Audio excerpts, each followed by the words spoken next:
उदित सीमानगर गांव के चौराहे पर पानी पूरी बेचा करता था, लेकिन सर्दी का माहौल हो चुका था, इसलिए उसकी पानी पूरी का काम कम चल रहा था। ऐसे ही एक दिन वो पानी पूरी बेचने के लिए आवाज लगा रहा था। पानी पूरी ले लो, पानी पूरी 10 रुपए प्लेट। उसकी पानी पूरी का काम कम चल रहा था। ऐसे ही एक दिन वो पानी पूरी बेचने के लिए आवाज लगा रहा था। पानी पूरी ले लो, पानी पूरी 10 रुपए प्लेट। पानी पूरी खा लो, ताजा ताजा पानी पूरी खाओ और पानी पूरी का मजा लो। उदित आवाज लगाकर थक जाता है, पर कोई नहीं आता और इस तरह अब सुबह से शाम तक उसके ठेले पर कोई भी ग्राहक पानी पूरी खाने के लिए नहीं आता। सुबह से शाम हो गई, पर किस्मत तो देखो, एक ग्राहक मेरी दुकान पर नहीं आया। मुझे तो समझ नहीं आ रहा कि मैं अपना घर कैसे चलाऊं। उदित खुद से ये बात बोल ही रहा होता है कि तभी वहाँ एक औरत आती है और कहती है, अरे उदित भाई, कितने की दे रहे हो पानी पूरी? बहन जी, 10 रुपए प्लेट है, आपके लिए लगा दूं? ठीक है भाई, लगा दो, लेकिन चटपटा अच्छा रखना। मुझे चटपटा खाना बहुत अच्छा लगता है। बहन जी, आप पानी पूरी खाकर तो देखिए, आपको बहुत ज्यादा पसंद आएंगी। जैसा आपको चाहिए मैं वैसा ही पानी पूरी बनाता हूँ। उदित ये बोलता है और उसे पानी पूरी खिलाता है। औरत पानी पूरी खाकर देखती है। पहली पानी पूरी खाते ही उसके दांतों में ठंडक महसूस होती है और वो आधी पानी पूरी थूक देती है।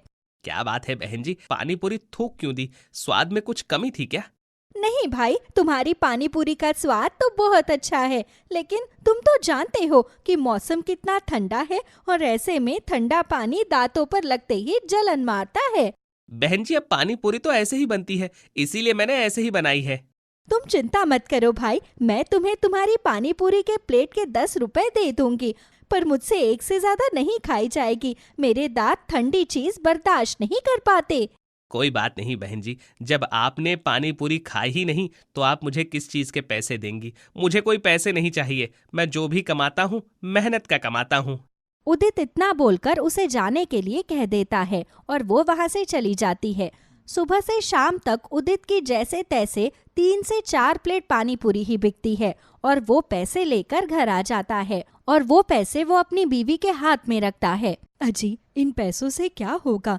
इन पैसों से हम हमारा गुजारा कैसे कर पाएंगे? शायद इसीलिए भगवान ने मुझे बांझ रखा है, क्योंकि हमारे पास बच्चों को पालने के लिए पैसे भी नहीं है। रेखा, तुम्हारा पति थका हारा काम करके आया है और तुम उसे आते ही सुना रही हो। मैं क्या करूं अगर मेरी पानी पूरी नहीं बिकती है तो? और खबरदार, जो अगली बार खुद को बांझ बोला तो। माफ करना जी, मुझे खुद समझ में नहीं आ रहा कि इस गरीबी में हम लोग अपना गुजारा कैसे करेंगे, इसलिए भावनाओं में मेरे मुंह से ये सब बातें निकल गई। कोई बात नहीं रेखा, मैं समझता हूँ कि तुम इस गरीबी में कैसे गुजारा कर रही होगी। घर में जो भी है वो तुम ले आओ, वही खाकर हम आज सो जाते हैं। जिसके बाद अब रेखा खाना लगा देती है और उदित और रेखा प्याज रोटी खाकर सो जाते हैं। ऐसे ही गरीबी में उदित अपना गुजारा कर रहा था। समय गुजरता है और एक दिन उदित ने ठेला लगाते हुए अपनी पत्नी से कहा, रेखा, तुम तो जानती ही हो कि ठंड बहुत ज्यादा है। एक काम करो, मेरे लिए एक बोतल में पानी भर कर दो। पानी को गर्म कर देना और उसके आसपास कपड़ा लपेट देना ताकि वो ज्यादा देर तक गर्म रहे। रास्ते में प्यास लगती है तो ठंडा पानी पिया नहीं जाता। मैं समझती हूँ जी, तभी तो शायद पानी पूरी भी नहीं बिक रही, क्योंकि कौन ठंडे पानी की पानी पूरी खाएगा। हाँ, अब तुम जल्दी से मुझे पानी गर्म करके बोतल पर कपड़ा लपेट कर दे दो। मैं ठेला लगाने जाता हूँ। भगवान का आशीर्वाद रहा तो आज कम से कम 10 प्लेट पानी पूरी तो अच्छे से बिक ही जाएगी। जी ठीक है, आप थोड़ी देर रुक जाइए, मैं अभी पानी गर्म करके एक बड़ी सी बोतल में भर के लाती हूँ, ताकि पूरे दिन का आपका गुजारा हो सके। रेखा रसोई में जाती है और पानी गर्म करके एक बोतल में भर देती है और उसके आसपास कपड़ा लपेटकर उदित को दे देती है। उदित भी ठेले पर उस बोतल को रखकर पानी पूरी बेचने के लिए गांव की गलियों में निकल पड़ता है। गोलगप्पे खा लो, गोलगप्पे 10 रुपए प्लेट, 10 रुपए प्लेट। एक बार खाओगे बार बार आओगे, ऐसे गोलगप्पे कहीं नहीं पाओगे। उदित बोल बोलकर गलियों में गोलगप्पे बेच रहा था, लेकिन कोई भी उसके गोलगप्पे खाने आने को तैयार ही नहीं था। उसे प्यास लगती है और वो पानी पीता है और खुद से कहता है, कब से घूम रहा हूं लेकिन कोई भी मेरे गोलगप्पे खाने के लिए नहीं आ रहा। ये तो अच्छा हुआ कि मैंने रेखा को बोलकर आज गर्म पानी ले लिया था। इससे सर्दी से राहत मिल जाएगी। उदित ये बोलता है और उसे उस औरत की बात याद आती है और उसने कहा, इतने ठंडे मौसम में जब मैं ठंडा पानी पी नहीं रहा तो लोग ठंडा गोलगप्पा कैसे खाएंगे? मुझे उन लोगों के बारे में सोचना होगा अगर मुझे अपना काम बढ़ाना है तो। बहुत सोचने के बाद में उदित के दिमाग में एक तरकीब आती है और वो खुद से कहता है, अगर मैं इस मौसम में गर्म गोलगप्पे बनाकर बेचूं तो लोगों को जरूर पसंद आएंगे, क्योंकि लोगों को ठंडे पानी से दिक्कत है, मेरे गोलगप्पे से नहीं। ये सोचकर अब उदित अपने गर्म पानी की बोतल का पानी गोलगप्पे के पानी में मिक्स कर देता है, जिससे गोलगप्पे का पानी गर्म हो जाता है और अब गलियों में घूमता है और जोर जोर से आवाज लगाता है, गोलगप्पे, गर्मा गर्म गोलगप्पे, एक बार खाओगे बार बार आओगे, ऐसे गोलगप्पे कहीं नहीं पाओगे, मात्र 15 रुपए में। उदित ऐसे ही आवाज लगाता है और वो हार नहीं मानता, क्योंकि उसे खुद पर पूरा भरोसा था। कुछ ही देर में उसके पास औरतों का झुंड लग जाता है जो उससे कहती है, अरे भाई, लगता है हमने तुम्हारी बात सुनने में गलती कर दी है। क्या बोल रहे हो तुम? गर्मा गर्म गोलगप्पे? अगर हमें सुनने में गलती होती तो इतने सारे लोगों ने एक साथ कैसे सुना होता? इसने यही बोला है, गरम गरम गोलगप्पे। उदित इतनी सारी औरतों को एक साथ अपने ठेले पर देखकर खुश हो जाता है और कहता है, हाँ बहन जी, ये गर्मा गर्म गोलगप्पे हैं, एक बार खाकर तो देखिए, आपको बहुत पसंद आएंगे। तो फिर देर किस बात की? जल्दी से हम लोगों के लिए गरम गरम गोलगप्पे लगा दीजिए। हम भी तो जरा गरम गरम गोलगप्पे खाकर देखें। मुझे तो नाम सुनकर ही रहा नहीं जा रहा। जरूर ये गोलगप्पे अनोखे होंगे, तभी तो तुमने इनका नाम इतना अनोखा रखा है।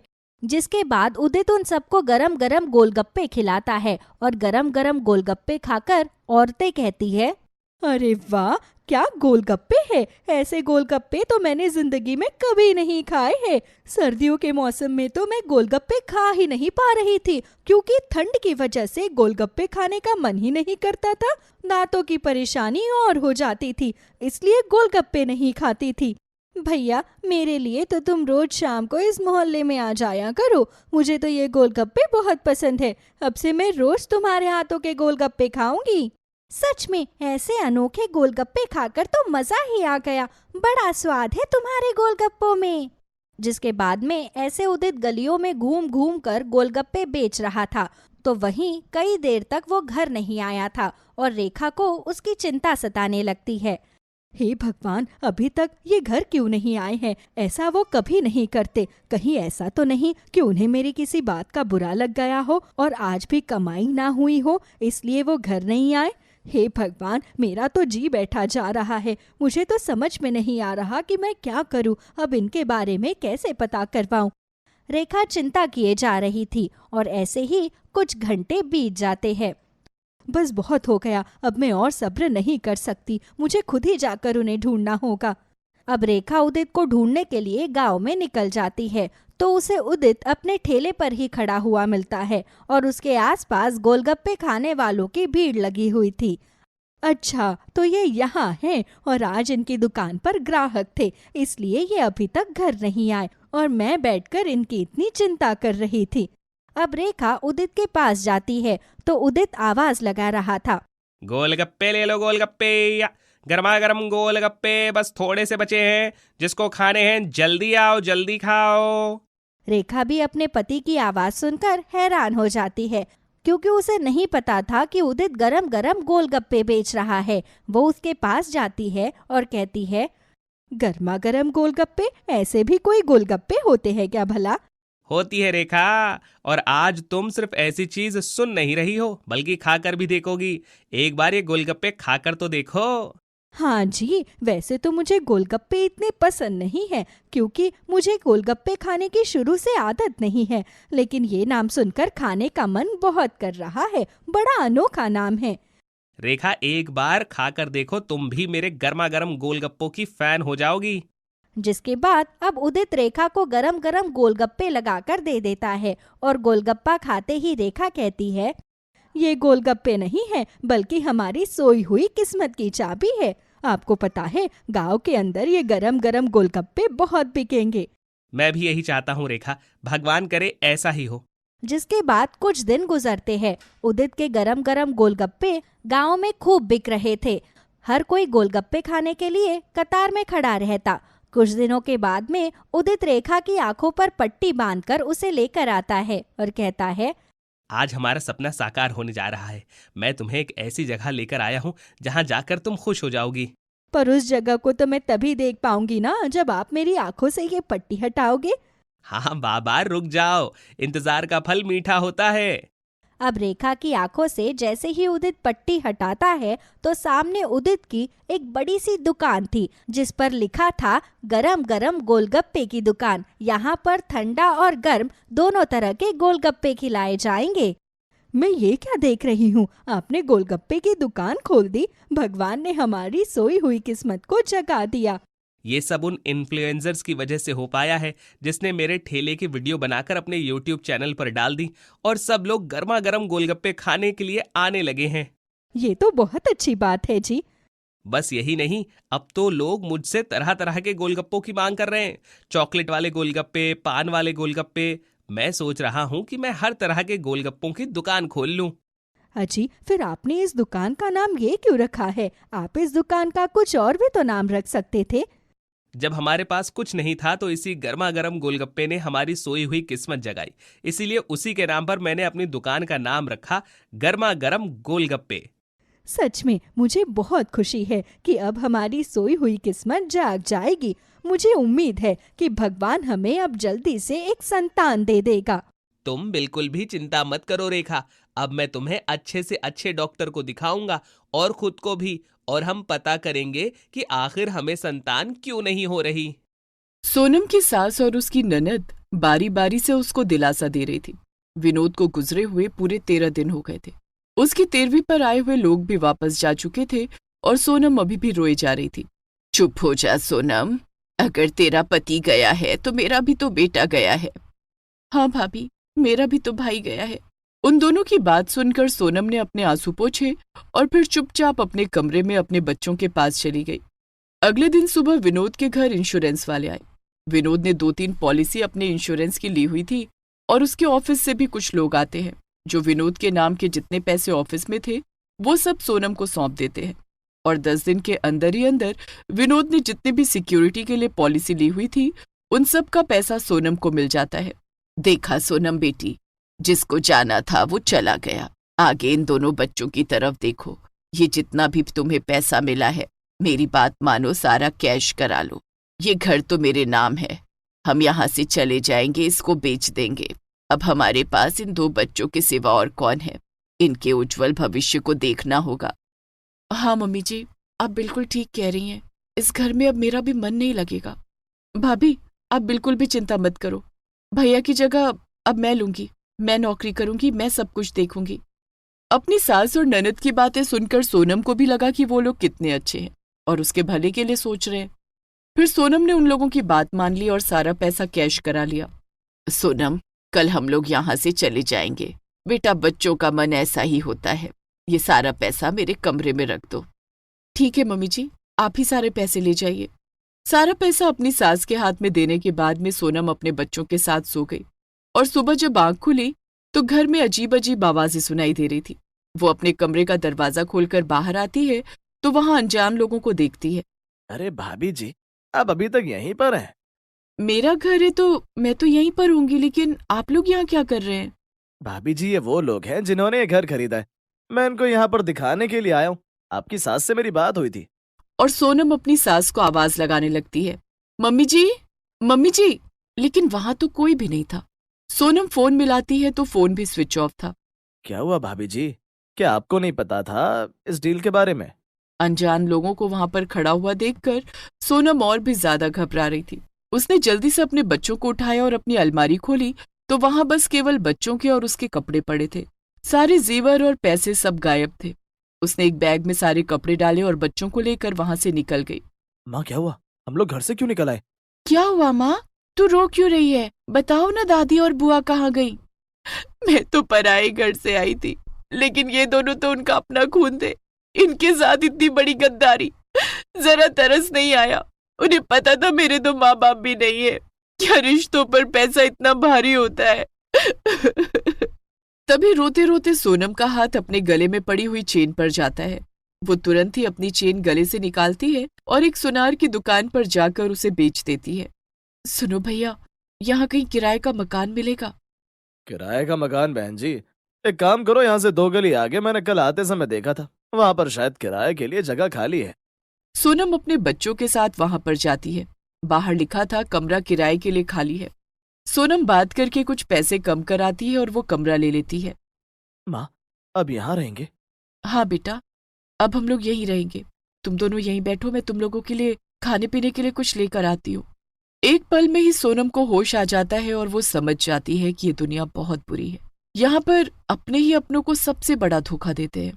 वो एक दुकान पर जाकर बच्चों के लिए चाय ब्रेड ले लेती है और जब तक चाय वाला चाय बना रहा था, सोनम ने अपने आप को उसकी जगह खुद को देखा। विनोद जी कहते थे कि मैं चाय बहुत अच्छी बनाती हूँ। नौकरी का पता नहीं कब तक मिलेगी और यहाँ पर काफी भीड़ भाड़ भी है। मार्केट भी अच्छी खासी है। क्या मुझे चाय बेचने का काम शुरू करना चाहिए? हाँ, शायद यही ठीक रहेगा। अगर नौकरी नहीं मिली तो हाथ में ये थोड़ा सा पैसा भी खत्म हो जाएगा और अगर ये काम शुरू करूंगी तो रोज कुछ ना कुछ पैसे तो जरूर मिलेंगे। और घर तक आते आते सोनम मन बना लेती है कि वो अपनी चाय की दुकान खोलेगी। बच्चों को वो सब खिलाने के बाद सोनम फिर बाहर मार्केट में आती है और थोड़ा बहुत सामान रसोई के लिए ले लेती है। फिर वो एक चूल्हा खरीदती है, एक दुकान पर जाकर एक छोटे सिलेंडर का इंतजाम करती है और इन सब कामों में उसे शाम हो जाती है। दोनों बच्चे डरे सहमे उस कमरे में बैठे हुए थे। अपनी माँ को आया देख वो दोनों उसके गले लगकर रोने लगते हैं। माँ तू कहाँ चली गई थी? हमें बहुत डर लग रहा था। बेटा, मैं तो इंतजाम करने के लिए गई थी कि शाम को कुछ बनाकर तुम्हें खिला दूंगी। डर क्यों रहे हो? यहाँ किसी ने तुम्हें कुछ कहा तो नहीं है ना? नहीं माँ, किसी ने कुछ नहीं कहा। बस हमें भी लगा आप भी दादी और बुआ की तरह हमें छोड़कर चली गई हो। ये तुम कैसी बातें कर रहे हो बेटा? भला मैं तुम दोनों को कैसे छोड़ सकती हूँ? चलो डरो मत, थोड़ा थोड़ा पानी पियो, तब तक मैं तुम लोगों के लिए खाने के लिए कुछ बनाती हूँ। फिर सोनम बच्चों को खाना बना कर देती है। अगले दिन सुबह वो सारा सामान लेकर उस बाजार के कोने में चाय बनाने लगती है। वो अपने दोनों बच्चों को भी साथ लेकर आई थी। माँ, क्या तुम यहाँ पर अब चाय बनाया करोगी? हाँ बेटा, मैं यहाँ पर चाय बनाया करूंगी क्योंकि मुझे तुम लोगों को स्कूल भेजना है। बहुत दिन की छुट्टी हो चुकी है। तुम लोगों को पढ़ाना लिखाना भी तो है और कामयाब भी बनते हुए देखना है। माँ, हम तुम्हारे साथ हैं। तभी 2-4 मजदूर वहां पर आते हैं और सोनम से चाय बनाने के लिए कहते हैं। सोनम अच्छे से दूध डालकर उसमें चाय पत्ती, अदरक और इलायची डालकर चाय बनाती है। वो मजदूर जैसे ही पहला घूंट चाय का लेते हैं, उन्हें चाय बहुत ही अच्छी लगती है। चाय तो बहुत बढ़िया थी। सुबह सुबह ऐसी चाय मिल जाए तो पूरा दिन शरीर में फुर्ती रहती है। ये बात तो तुमने बिल्कुल सच कही है। वाकई में चाय तो बहुत ही अच्छी है। सोनम को अच्छा लगता है। वो उन लोगों से पैसे ले लेती है। उसके बाद सोनम बच्चों के स्कूल में फोन करती है और उनकी प्रिंसिपल को सारी बात बता देती है। ये तो बहुत बुरा हुआ, आप चिंता मत कीजिए। आप बच्चों को 4 दिन बाद आराम से स्कूल भेजिए। मैडम, मैं जानती हूँ कि मैं फीस देने में थोड़ी लेट हो जाऊंगी, लेकिन मैं वादा करती हूँ मैं अपने बच्चों की फीस दे दिया करूंगी। बस आप मेरे बच्चों को कभी इस बात की भनक मत लगने देना। ठीक है, आप चिंता मत कीजिए। सोनम फोन रखती है कि तभी वहां पर एक लड़का आता है और सोनम से कहता है, 10 चाय पैक कर दो। बेटा, मैं प्लास्टिक में चाय नहीं डालती हूँ, मैं केतली में चाय डालकर दे रही हूँ। मेरा बेटा तुम्हारे साथ जाएगा। चाय डालने के बाद केतली वापस कर देना। प्लास्टिक की चाय शरीर को नुकसान देती है। फिर वो लड़का चाय और सोनम के बेटे को लेकर वहां से चला जाता है। थोड़ी देर में सोनम का बेटा खाली केतली लेकर वापस आता है और शाम तक सोनम की काफी चाय बिक जाती है। शाम के समय जब वो सारा सामान समेट रही थी कि तभी वहां पर एक आदमी आता है। बहन जी, चाय बड़ी अच्छी थी। मैंने सुबह अपने बेटे को भेजा था यहाँ पर। आपने केतली दी थी? हाँ, याद आया मुझे। मैं एक प्रॉपर्टी डीलर हूँ और पूरा दिन मेरे पास लोग आते जाते रहते हैं। आज के बाद मेरे यहाँ पर चाय सिर्फ आपके यहाँ से आएगी। या तो आप पैसे दिन के हिसाब से ले लेना या हफ्ते में हिसाब कर लेना। ठीक है, मैं इस बारे में सोच कर बताऊंगी। फिर सोनम घर आती है और अपने बच्चों को खाना खिलाकर सुला देती है और पूरे दिन भर में जो भी पैसे उसने कमाए थे उनको गिनकर एक तरफ रख देती है। कल सुबह मैं बच्चों को स्कूल भेजने के लिए तैयारी करूंगी और उसके बाद ही काम पर जाऊंगी। उन दोनों ने क्या सोचा था कि वो हमें इस तरह हालात में छोड़कर चली जाएंगी और हम मर खप जाएंगे। अगले दिन सुबह सोनम अपने बच्चों को तैयार करती है और उन्हें स्कूल छोड़कर आती है। उसके बाद वो सारा सामान लेकर चाय बनाने वाली जगह पर जाती है और चाय बनाने लगती है। कल जो मजदूर आए थे आज उनके साथ और भी मजदूर थे। जैसे जैसे मार्केट शुरू हो रही थी वैसे वैसे सोनम के पास आज चाय के कई ऑर्डर थे। आज शाम को भी वो प्रॉपर्टी डीलर सोनम से पूछता है तो सोनम बच्चों की फीस का सोचकर उसे कहती है कि हफ्ते के हफ्ते पेमेंट कर देना। और फिर सोनम की चाय की दुकान बहुत अच्छी चल पड़ती है। वो हर चीज बड़े अच्छे से नाप तोल कर डालकर चाय बनाती थी। फिर साथ ही साथ उसने वहां पर नमकीन, बिस्किट और छोटा मोटा खाने पीने का सामान भी रखना शुरू कर दिया। समय इसी तरह बीतता जाता है। कई साल बाद माँ, ये देखो मुझे नौकरी मिल गई। और माँ, मेरी पढ़ाई खत्म हो गई है, अब मैं भी नौकरी करूंगी। माँ, बस अब मैंने सोच लिया है, अब तुम काम नहीं करोगी। नहीं नहीं बेटा, ऐसा कैसे हो सकता है? भला मैं काम क्यों नहीं करूंगी? माँ, तुम्हें याद है कि मैं एक गुल्लक में पैसे डालता था? कल मैंने वो गुल्लक फोड़ दी और उसमें से बहुत अच्छे खासे पैसे निकले और 1-2 महीने बाद मैं भी थोड़े पैसे जोड़ लूंगा। माँ, तुम ये काम करना, लेकिन अब मैं चाहता हूँ कि तुम्हारी एक छोटी सी सुंदर सी दुकान हो जाए। इतने सालों की मेहनत के बाद आपको भी तो थोड़ा प्रमोशन मिलना चाहिए ना। ये सुनकर सोनम खुश हो जाती है और अपने बेटे को गले लगा लेती है। फिर 1-2 महीने बाद सोनम एक अच्छी सी दुकान देख लेती है और वहां पर चाय का काम शुरू करती है। सब लोग भी बहुत खुश होते हैं कि सोनम ने आखिर इतने सालों बाद अपनी एक दुकान बना ही ली और अब सोनम अपने बच्चों के साथ खुशहाल जीवन बिताती है।